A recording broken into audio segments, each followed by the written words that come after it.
Welcome back, Psychology 2301 General Psych students. It's Dr. T. Medley again with another chapter. And I'll admit, a fairly long chapter for this point in the semester. So we finally made it to the Human Development chapter. And, I guess it's easy to understand that there's a lot of information to discuss when it comes to the various aspects of human development. So, this chapter is going to introduce you to a variety of developmental theories and concepts, and human development from conception to death will be explored. So, that is a lot of information, right? I guess it's important to point out the chapter is called Human Development, and so humans are the focus, though there is some information included in the chapter on animal research and how there have been connections between animal development and human development. Now, overall, development is usually discussed using one of three domains, at least when you're talking about it from a psychological perspective. So physical development is usually one domain, cognitive development, and then psychosocial development. And yes, it is split up as though these things are totally separate, when of course in real life they're not. They impact each other, they interact complexly. There's a really complex interplay between two or three of the domains at any given time.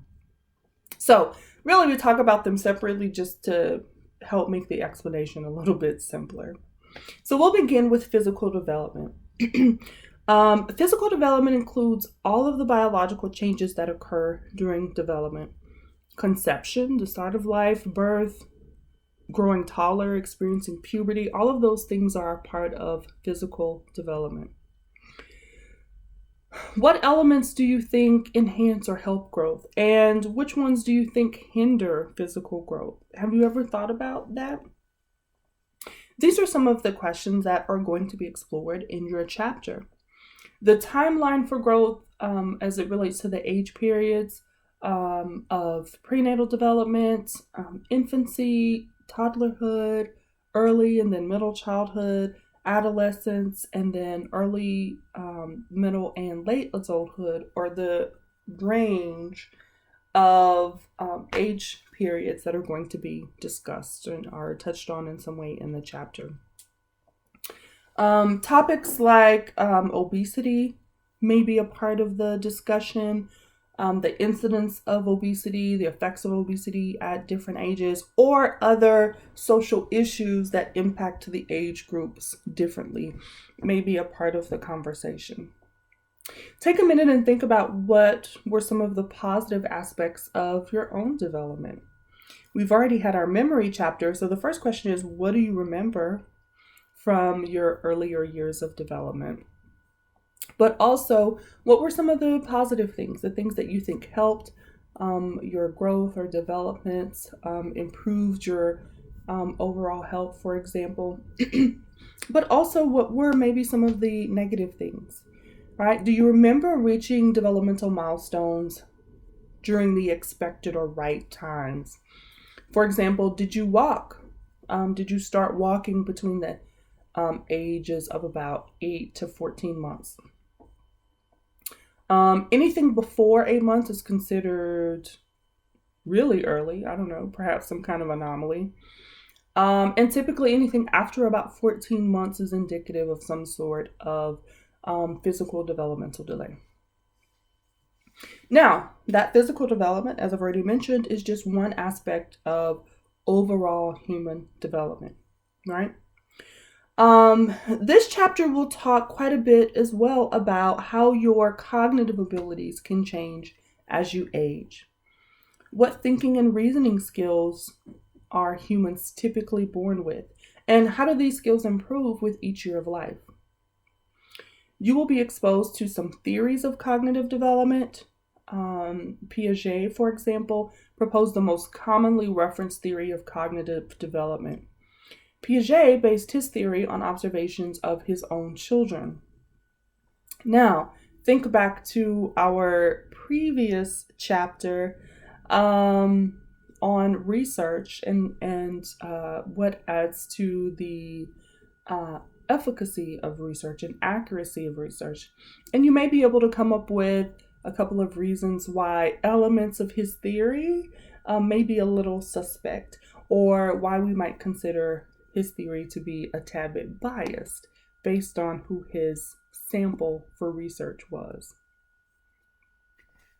Now, Piaget's theory explains the advancements and deficiencies that are observed in cognitive abilities at each stage of our physical development. And he kind of walks through what is expected at these different stages, and kind of compared to last stage, what now can you do that you were not able to do before? So it really is a pretty good comprehensive theory, but you can expect that there may be some things missing based on his very limited sample. Yeah. Now, the last dimension of development is psychosocial development. It includes emotional expression and understanding, in some cases, sexuality and moral growth, among other things. You'll be introduced to concepts such as emotional attachment, parenting styles, temperament, Kohlberg's theory of moral development, plus lots of other interesting topics. Psychosocial development affects our psychological stability and expression throughout all of our lifespan.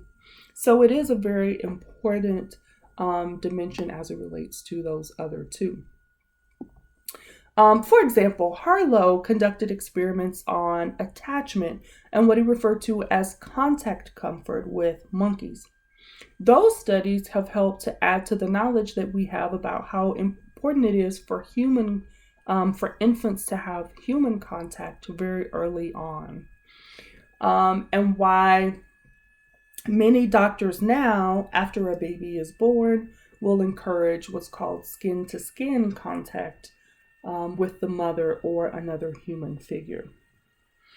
How comforted a person is during infancy is believed to impact their feelings of security and stability all throughout their adulthood, which is quite interesting in my opinion.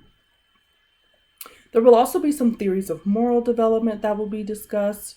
So, for example, how did you learn the difference between right and wrong? Or what do you base your decisions of morality on? How do you make those moral decisions? Sexual identity is another aspect of psychosocial development. How do boys learn to be boys in this very binary social world that we have? How do girls learn to be girls? What does that even mean? And how do you think sexual identity overall is developed?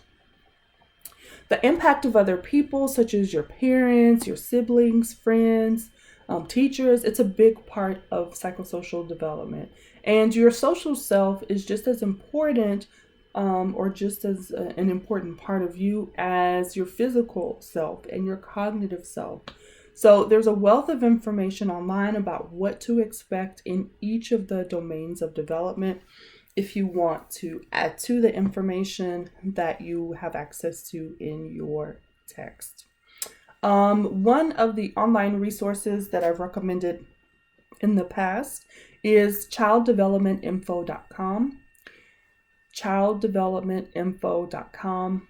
It has information about various stages of development and other tips. And again, nowadays you can just Google child development stages, right? And there are loads of information available for you to add to the information base that's available in your text.